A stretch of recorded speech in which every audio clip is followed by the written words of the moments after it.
प्यार कजो कभी वसीयत याद कजो हर बार यतीम सा प्यार कजो पुट पीउ वसीयत याद कजो हर बार यतीम सा प्यार कजो पुट पीउ वसीयत याद कजो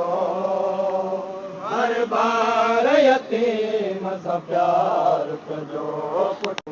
मजबूर हुजे इंसान कोई मजबूर हुजे इंसान कोई उन वेचारे जो साथ ॾिजो पुट पीउ वसीयत याद कजो हर बार यतीम सा प्यार कजो पुट पीउ वसीयत याद कजो हर बार यतीम सा प्यार कजो मजबूर हुजे इंसान कोई मजबूर हुजे इंसान कोई उन वेचारे जो साथ ॾिजो पुट पीउ वसीयत याद कजो हर बार यतीम सा प्यार कजो पुट पीउ वसीयत याद कजो हर बार यतीम सा प्यार कजो मदलो मनहीरन माण्हुनि जा हामी रहिजो हसनैन सदा मदलो मनहीरन माण्हुनि जा हामी रहिजो हसनैन सदा जे ज़ालिम कोई इंसान हुजे जे ज़ालिम कोई इंसान हुजे उन ज़ालिम जा वेरी रहिजो पुट पीउ वसीयत याद कजो हर बार यतीम सा प्यार कजो पुट कजो मस्जिद ऐं नमाज़ जो ख़्याल कजो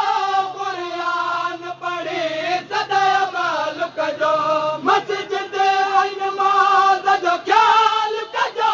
क़ुरान पढ़ी सदा अमल कजो पाड़े में रहंदड़ माण्हुनि खे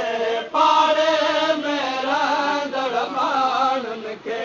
हर दुख सुख में पुट न छॾिजो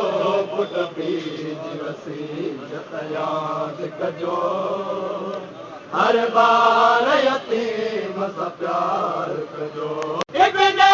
मुलज़िम हिकु वार कयो हिकु वार जे बदिले हिकु वारा